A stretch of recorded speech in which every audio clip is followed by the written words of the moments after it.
All right, we're back on the clock. Y'all, this week we're talking about the great deception. The great deception. Remember Jesus, they asked Jesus, what should be this sign of your coming and the sign of the end of the age or the end of the world?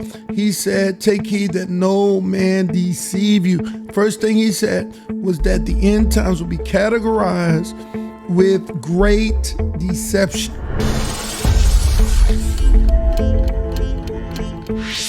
Now, y'all, we're living in what I call it upside down world, topsy-turvy, the twisterverse.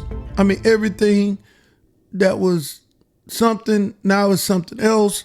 You know, I think all knowledge is doubling every 48 hours or something like that. And because AI is probably tripling, all knowledge, can you think about it? Knowledge is moving so fast right now. Yet the things we used to know, we don't even know. I'm preaching a message right now called The Things We Don't Know. But one of those points is the things we don't know that we used to know. Y'all, it is crazy.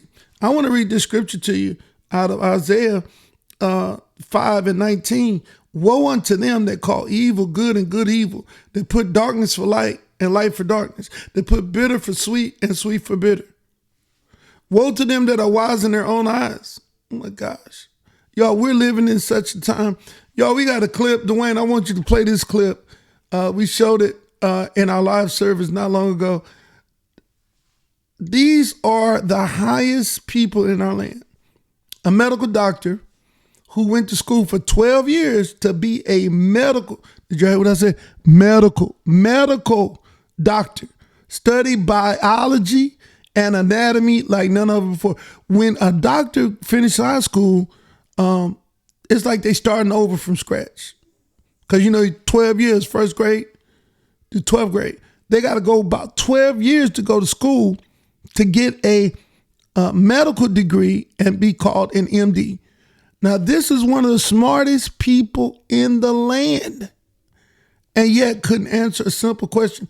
You talking about great deception. You talking about somebody sitting there deceived. The question is, and I'm going to tell you what it is, and then Dwayne, roll the tape, all right, for everybody.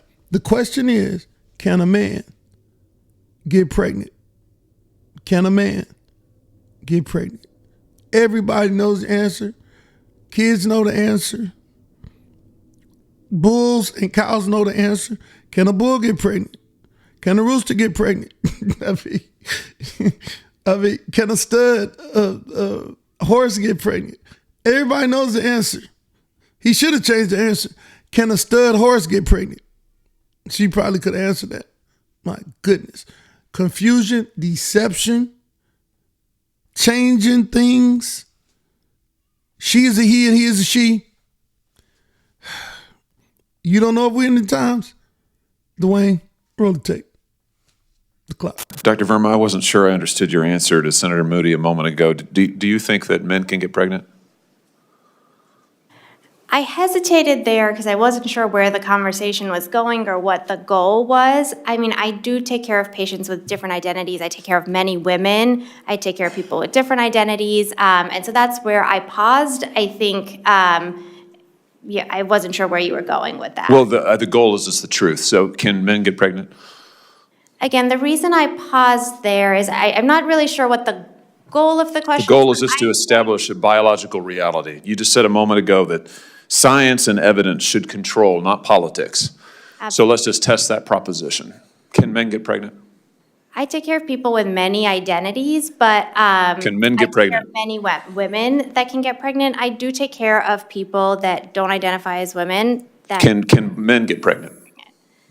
Again, as I'm saying, let me just remind you what you testified to a moment ago. Science and evidence should control, not politics. Absolutely. So can men get pregnant? You're a doctor, I think. Science and evidence should guide medicine. Do science and evidence tell us that men can get pregnant? Biological men, can they get pregnant? I also think yes/no questions like this are a political tool. And no, yes/no questions are about the truth, doctor. Let's not make a mockery of this proceeding. This is about science and evidence, and I'm asking you. The United States Supreme Court just heard arguments yesterday at great length on this question. This is not a hypothetical question. This is not theoretical. It affects real people in their real lives. And you're here as an expert, called by the other side as an expert, and you've been telling us that you that you follow, right, you're a doctor, and you follow the science and the evidence. So I just want to know, based on the science, can men get pregnant? That's a yes or no question. It really is, I think.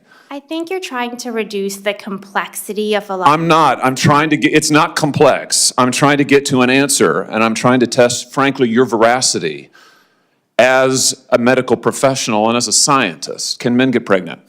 I think you're also conflating This is male extraordinary. female with. No, I'm not conflating male and female. They're two different things. There's biological men and there's biological women. And I want to know, can men get pregnant? What you were talking about is biological. You're not going to answer my question, it sounds like to me. Biological males. This isn't hard, doctor. Can men get pregnant? Yes or no? Again, I would be more than happy to have a conversation with you that is not coming from a place of trying to be polarized and push. I'm not trying to be polarizing. I'm trying to ask, I think it is extraordinary that we are here in a hearing about science and about women. And for the record, it's women who get pregnant, not men.